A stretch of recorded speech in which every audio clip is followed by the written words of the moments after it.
Well, what niche do you go after in Medicare? So let me explain that, and I think I'll answer that through the process, Russell. So in Medicare, there's different niches that you can target with your marketing.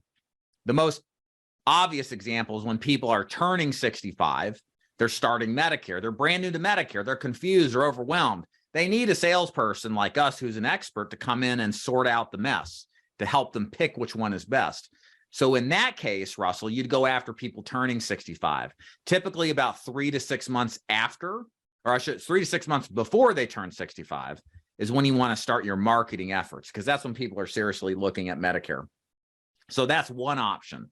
Another option is if you are targeting what I would like to call the special election period. That's a lot of what we do. These are people who are working class, lower income. Just kind of picture that in your mind. People who are retired over 65, but also people who are under 65. There are millions upon millions of people who are disabled that draw Social Security disability income and have Medicare.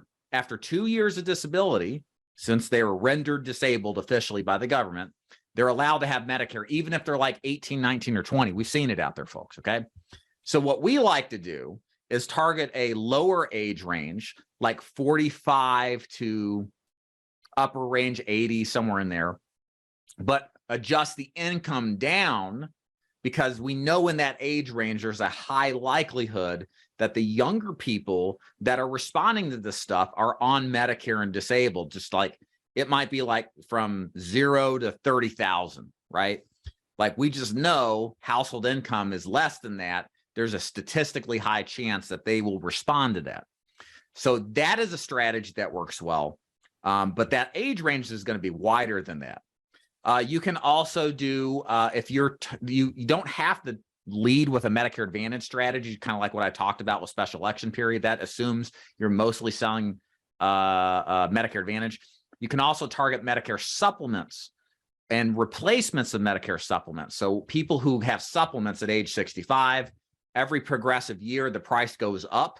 That's a normal feature of every supplement for the most part. And to some extent, there's people who've had them for a couple of years who are sick and tired of the price increases. They're on a fixed income and they want to shop for a better deal. So we call this the T67 market. So when they're turning 67 or upwards of 75, maybe a little bit older than that, that's another market to target. But in this case, you're going towards more of the middle class market where you're targeting more of a supplement type of buyer.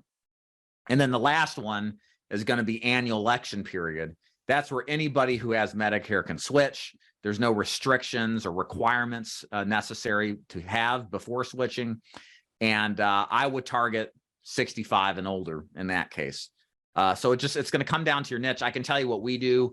We sell all year long.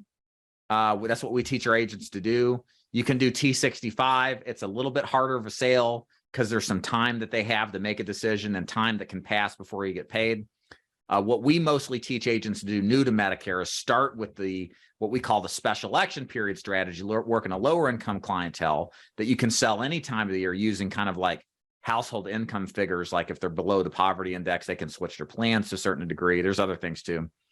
And then working your way into a T65 strategy, just dependent upon, after you kind of get your wits about you about how the business works and gain that firsthand experience. Very vital to do. It's a simpler business model to start with.